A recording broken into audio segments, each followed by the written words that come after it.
Perkenalkan, nama saya Haikal Faras Ramadan, absen 15. Perkenalkan, nama saya Fadel Dwi Arjan Saputra, nomor absen 12. Perkenalkan, nama saya Mahrani Cahayandari, nomor absen 19. Perkenalkan, nama saya Siti Fadila Faji, nomor absen 31. Perkenalkan, saya Yanwar Fidayka Tifani, nomor absen 34. Perkenalkan, nama saya Naila Siratasya, absen 24. Perkenalkan, nama saya Rafael Fitna Sujawati, absen 29. Perkenalkan, nama saya Muhammad Yudhini, nomor absen 8.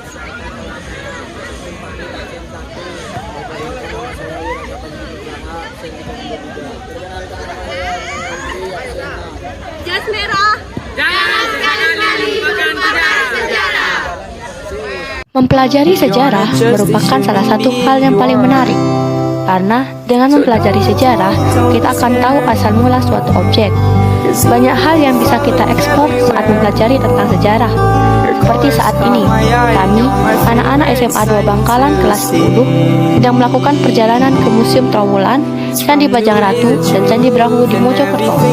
Kita akan mulai perjalanan kita dengan mengeksplor barang-barang yang ada di Museum Trawulan. Ganesha adalah anak Dewa Siwa dan Dewi Parwati. Dalam mitologi Aparajita Praca, Ganesha disebutkan mempunyai ciri-ciri sebagai berikut. Berkepala gajah, dua tangan di belakang masing-masing membawa Racu Aksamala. Racu Aksamala adalah sejenis senjata pada zaman dahulu. Dua tangan di depan masing-masing pegang nasi dan patahan gading. Belalainya tertutup dalam batu yang melambangkan dia sebagai dewa ilmu pengetahuan. Peninggalan kerajaan Majapahit salah satunya yaitu adalah Bima. Bima adalah putra kedua dari 5 bersaudara kandung. Dalam pewayangan, dialah salah satunya tokoh yang dapat memperoleh tirta Pawitra Adi yang melambangkan pertemuannya dengan Dewa Ruci setelah melalui beberapa rintangan yang berat karena kekuatan dan kesaktian yang dimilikinya. Pangkultusan Bima muncul pada akhir masa kerajaan Majapahit. Menjelaskan salah satu peninggalan dari kerajaan Majapahit, yaitu salah satunya Gajah Sura Samhara Murti.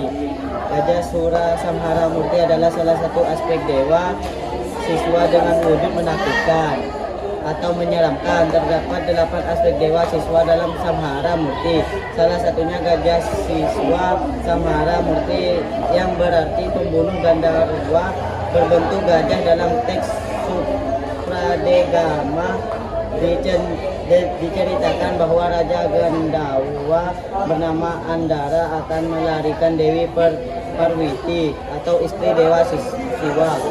Ia dibantu Gandhawa bernama Nila yang berubah wujudnya menjadi gajah dengan maksud akan membunuh Dewa Siwa. Rencana tersebut diketahui oleh Virabhadra atau putra Dewa Siwa. Virabhadra kemudian berubah wujud menjadi seekor singa dan berhasil membunuh Nila.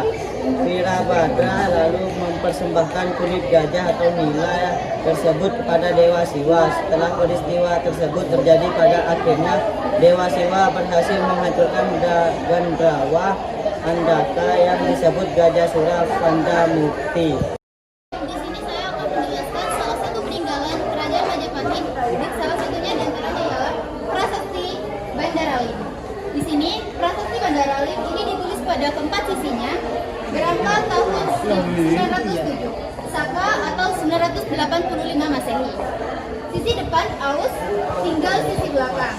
Pada sisi belakang menguat nama Mataram satu Batu Galuh atau sebuah ibu kota kerajaan Mataram bernama Batu Galuh, dan menyebut nama dewa Lokapala. Nama penulis prasasti ini adalah Kaki Mantap. Terima kasih.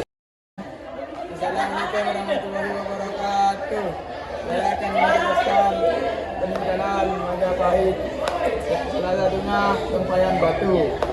Tempayan ini berbentuk tambun dan memiliki penampang berbentuk lingkaran. Biasanya dikaitkan dengan pada mulai tempatnya mula atau asal mula hidup. Oleh karena itu fungsi tempayan ini dapat dihubungkan dengan air suci, yaitu sebagai wadah. Kita kan sekarang lagi di Candi Bajang Ratu nih.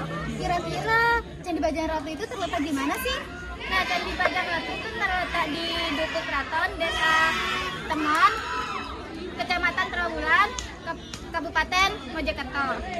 Oke, kira-kira apa sih Candi Bajangratu itu? Nah, Candi Bajangratu Sri Swayatmi Setari menduga nama Bajangratu adalah hubungan Raja Majapahit atau Raja Jayanegara. Nah,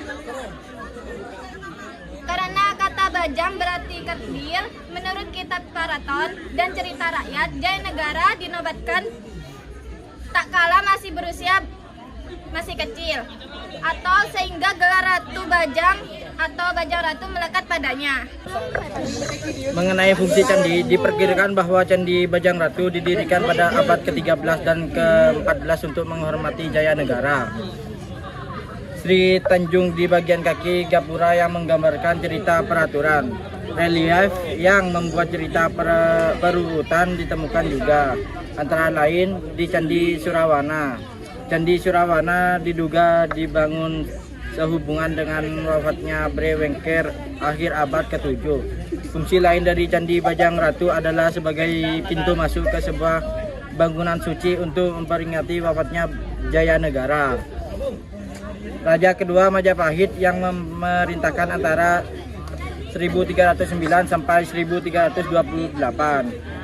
Candi Bajangratu merupakan candi yang terbuat dari batu bata merah. Candi Bajangratu menghadap kedua arah, yaitu timur dan barat, serta memiliki ketinggian 16,1 meter dan panjang 6,74 meter. Gapura Bajangratu mempunyai sayap di kanan dan kiri yang diapit oleh anak tangga. Contohnya skincarean dan Gapura Bajangratu ini mengalami pemugaran atau perbaikan pada saat zaman Belanda atau antara tahun 1989 hingga 1992.